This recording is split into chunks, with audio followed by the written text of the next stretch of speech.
श्री स्वामी समर्थ. जय जय स्वामी समर्थ. नमस्कार. तुम्हा सर्वांचे आपल्या स्वामी आई या स्वामीमय चॅनलमध्ये मनापासून स्वागत आहे. स्वामींच्या कृपेने नेहमीच तुमच्या आयुष्यात सुख, समाधान आणि आनंद असावा इतकीच मी आपल्या स्वामींच्या चरणी प्रार्थना करते आणि आपल्या आजच्या या नवीन आणि सुंदर व्हिडिओला पुन्हा नव्याने सुरुवात करते. भक्तांनो, बघा, आपण सगळे श्री स्वामी समर्थ महाराजांच्या सेवेत आहोत. महाराजांची सेवा करत असताना नेहमीच आपण तारक मंत्रांचे पठण करतो. तारक मंत्र हा भक्तांना तारणारा असतो. तारक मंत्र हा भक्तांच्या पाठीशी ठाम उभा राहणारा असतो. तारक मंत्र हा श्री स्वामी समर्थ महाराजांची प्रत्येक भक्ताला प्रचिती देणारा असतो. याच तारक मंत्राने एका स्वामी भक्त ताईंच्या आयुष्यात घडलेली एक अद्भुत लीला मी तुम्हाला आपल्या या आजच्या नवीन अनुभवातून सांगणार आहे. आजचा हा अनुभव भाग्यलक्ष्मी टोणपे या स्वामी भक्त ताईंचा सांगली या भागातून आहे. ऐकूयात आपण या ताईंच्याच शब्दात. ताई आलेल्या हा सुंदर अनुभव. ताई म्हणतात, सर्वप्रथम माझ्या सगळ्या स्वामी भक्तांना माझा मनापासून नमस्कार. श्री स्वामी समर्थ महाराजांना माझं त्रिवार वंदन. निशंक होही रे मना, निर्भय होही रे मना, प्रचंड स्वामी बळपाठीशी नित्य आहे रे मना. अथर्क्य अवधूत हे स्मरगगामी, अशक्य ही शक्य करतील स्वामी, अशक्य ही शक्य करतील स्वामी. याच वाक्याची प्रचिती देणारा माझं जे आयुष्य आहे हे संपूर्णपणे बदलणारा हा तारक मंत्राने माझ्या आयुष्यात घडवलेला हा सर्वात दिव्य अनुभव. खरं तर माझे लग्न झाले आणि लग्नानंतर कोरोना म्हणजे कोविडचा कालावधी सुरू झाला. लग्नाला अवघे 6 महिनेही झाले नसतील तोच कोरोनाने संपूर्ण जगाला विळखा घातला. पहिली टर्न, दुसरी टर्न आणि जेव्हा तिसरी टर्न सुरू झाली तेव्हा त्यामध्ये माझ्या संपूर्ण घरात हा कोरोना आला. माझे पती, आमचं खरं तर लव्ह मॅरेज, 10 वर्षांच्या प्रेमानंतर आमचं लग्न झालं. अवघा 6 महिन्यांचा संसार आणि कोरोनाने जसं माझ्या पतीला वेळ बिखडा घातला. माझे पती हे ICU मध्ये गेले. त्यांची ऑक्सिजन पातळी ही अत्यंत कमी झाली आणि मग त्यांच्यामुळे त्यांना व्हेंटिलेटर लावला. त्यांच्या वॉर्डमध्ये असणारे, त्यांच्यासोबत असणारे जे 4 लोक होते, अवघ्या 8 दिवसामध्ये ते 4ही लोक मृत झाले. माझे पती हे सर्व काही पाहत होते. ते प्रचंड घाबरले होते. कोरोनामध्ये कोणीच त्यांच्या सोबत किंवा त्यांच्याजवळ जाऊ शकत नव्हते. खूप प्रयत्न करत होतो, मात्र डॉक्टर लांबूनही त्यांना पाहू देत नव्हते. ती वेळ होती. परिस्थिती अत्यंत बिकट होती. मला काय करावे काहीच सुचेना. काय करावे काहीच कळेना. मी दिवसरात्र रडत असायचे.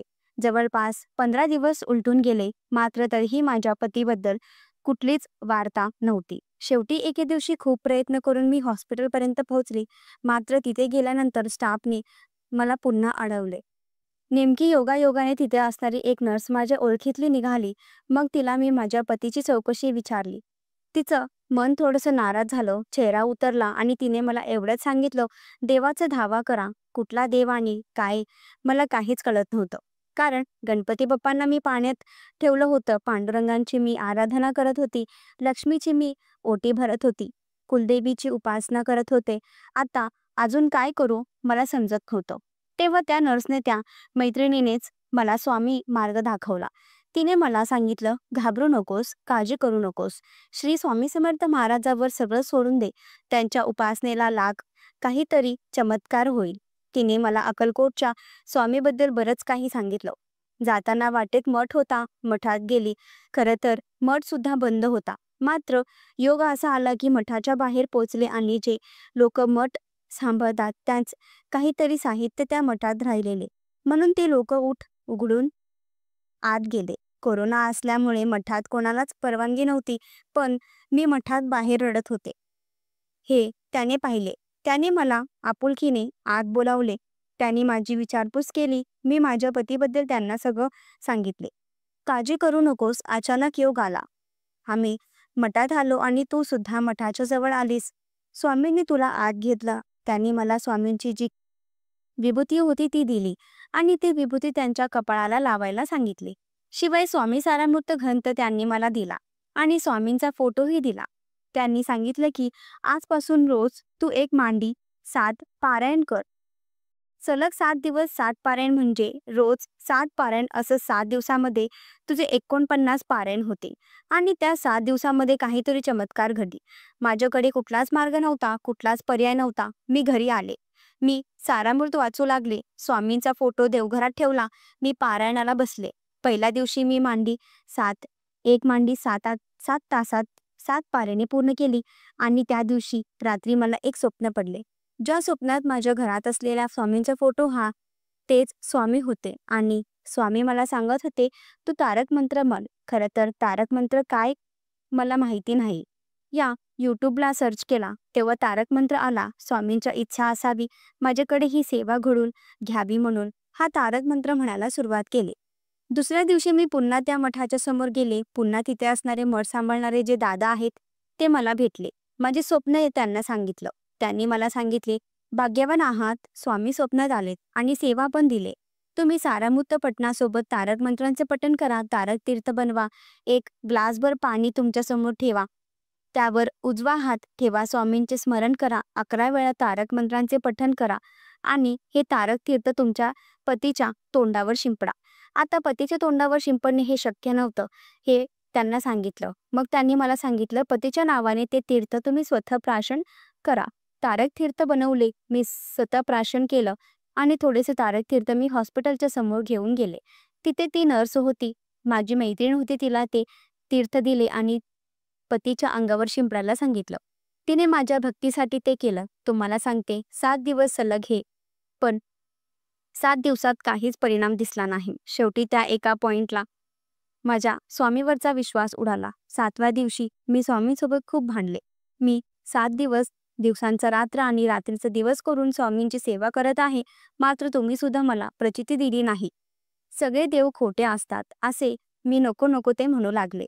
तुम्हाला सांगते 7व्या दिवशी रात्री 12:30 वाजता माझ्या नर्स असणाऱ्या मैत्रिणीने फोन केला. कारण तिची नाईट ड्युटी होती आणि तिने मला सांगितली, अचानक भाऊंची म्हणजे माझ्या पतींची जी ऑक्सिजन लेवल आहे ती वाढलेली आहे. खरं तर ही खूप मोठी खुशखबर होती. कारण जिथे माझे पती गेल्यात जमा होते तिथे त्यांचं ऑक्सिजन वाढलं. दुसऱ्या दिवशी सकाळीच मी हॉस्पिटलमध्ये पोचले. पुन्हा मला आत जाऊ दिलं नाही, पण त्यांच्यानंतर डॉक्टरांनी मला सकारात्मक सांगितलं. दुसऱ्या दिवशी त्यांची ऑक्सिजन लेवल अजून वाढली. मग त्यानंतर 1-4 दिवसांमध्ये त्यांचा ऑक्सिजन मास्क जो आहे तो कमी करण्यात आला. मग त्यांना जनरल वॉर्डमध्ये शिफ्ट करण्यात आला. त्यानंतर माझे पती घरी येण्यासाठी प्रचंड उत्सुक होते, मात्र त्याच दरम्यान पुन्हा एक मोठं संकट आलं. सगळं काही व्यवस्थित असताना त्यांना मेजर अटॅक आला. ज्या दिवशी त्यांचा डिस्चार्ज होणार होता त्याच दिवशी त्यांना अटॅक आला. पण देवाच्या कृपेने डॉक्टरांनी एमर्जन्सी त्याच्यावरती उपचार केलं. खरं तर कोरोनामध्ये त्यावेळेस अटॅक आल्यानंतर कुठलाच पेशंट वाचत नव्हता. मात्र जेव्हा माझ्या पतीला अटॅक आला तेव्हा बाजूला मी स्वतः होते आणि मी तारक मंत्रांचे जे बोल मंत्र आहे ते त्यांना ऐकवत होते. हे मंत्र ऐकत असतानाच त्यांना हा त्रास झाला. डॉक्टरांना कळालं आणि पुन्हा त्यांच्यावरती ट्रीटमेंट केली. तो दिवस सोमवारचा होता. 3 दिवस पुन्हा हॉस्पिटलमध्ये ठेवलं. अंडर ऑब्झर्वेशन डॉक्टरांनी सगळं काही ट्रीटमेंट केली आणि पुन्हा गुरुवारच्या दिवशी त्यांना डिस्चार्ज केला. कदाचित स्वामींची इच्छा असावी की गुरुवारच्याच दिवशी त्यांचा डिस्चार्ज व्हावा. गुरुवारच्या दिवशी हे सुखरूप घरी परत आले. त्या दिवसापासून ते दररोज तारक मंत्र ऐकत आहेत. डॉक्टर स्वतः म्हणाले की काहीतरी दैवी शक्ती तुमच्यासोबत असावी म्हणून हा अटॅक आपल्याला एमर्जन्सी कळाला. 2 मिनिटापूर्वी आम्ही त्यांना डिस्चार्ज दिला. आता आणि तुम्ही घरी जायला निघालो असताना यांना जर हा अटॅक आला असता तर आपण काहीच करू शकलो नसतो. ही सगळी स्वामींची कृपा होती. डॉक्टर जेव्हा आम्हाला डिस्चार्ज तेव्हा स्वतः आमच्या जवळ येऊन म्हणाले, अशा केसमधून कोणी वाचत नाही, पण तुमचे नशीब थोर असावेत आणि म्हणूनच तुमच्या पाठीशी देवी शक्ती उभी राहिली आणि तुमच्या पतीचे प्राण वाचले. पूर्ण 4 तास हॉस्पिटलमधून घरी येईपर्यंत जो 4 तास लागला, आम्ही तारक मंत्र ऐकत घरी आलो. त्यांच्या पुढेही 3 महिने डॉक्टरांनी रिस्की सांगितली आणि ते 3 महिने आम्ही दिवस आणि रात्र तारक मंत्र लावत होतो. पण ते 3 महिने टाळले आणि आता माझे पती व्यवस्थित आहेत, सुखरूप आहेत. स्वतः मी जेव्हा त्यांच्याशी आता बोलत असते तेव्हा त्यांच्याकडनं मी स्वामींचे संकेत आणि अनुभव ऐकत असते. माझा नास्तिक असणारा पती कधी स्वामींच्या सेवेत गेला मलाही कळालं नाही. जे काही केलं त्यांच्या डबल आणि टिबल आता ते स्वामी सेवा करत आहेत. त्यांची खूप इच्छा आहे स्वामींची एक सुंदर मंदिर आपण आपल्या घरादारात बांधावं आणि लवकरात ती इच्छासुद्धा स्वामी स्वतः पूर्ण करणार आहेत. कारण आम्हाला तशी जागाही मिळालेली आहे आणि आम्ही तसं केंद्रामध्ये बोललेलो सुद्धा आहोत. लवकरात सतत त्यांच्यावरती निर्णय आल्यावर आम्ही या मंदिरांचं बांधकाम सुरू करणार आहोत. खरंच स्वामी आहेत आणि स्वामीच आहेत. कारण जेव्हा त्या वॉर्डमध्ये तिथे माझे पती होते तेव्हा व्हेंटिलेटरवर पेशंट येत होते. जवळपास 1 महिन्यामध्ये 21 पेशंटचा मृत्यू झाला होता. कुणीच तिथे वाचलं नव्हतं. मात्र माझ्या पतीने जवळपास 1 महिनाभर तिथे काढला आणि 1 महिन्यात माझे पती सुखरूप घरी आले. ही स्वामी सेवा, स्वामी कृपा 5 आहे. तारक मंत्राने आणि सारामृत पारायण आमच्या आयुष्यात घडलेला हा सर्वात मोठा चमत्कार आहे. ते म्हणतात ना, की स्वामी सेवा मिळायला नशीब लागतात. खरंच भाग्यवान वाटते, की ही सेवा नशिबात आली आणि ही सेवा करण्यास आम्हाला पुण्य मिळालं. श्री स्वामी समर्थ महाराजांकडे एकच इच्छा आहे, प्रत्येक जन्मोजन्मी तुमची सेवा घडावी, प्रत्येक जन्मोजन्मी तुमची सेवा करण्याचे मला पुण्य मिळावे. श्री स्वामी समर्थ भक्तांनो, खरंच अद्भुत अंगावर रोमांचक उभे करणारा हा दिव्य अनुभव तुम्हाला कसा वाटला कमेंट करा. तुमचेही काही असे अनुभव असतील तर नक्की शेअर करा.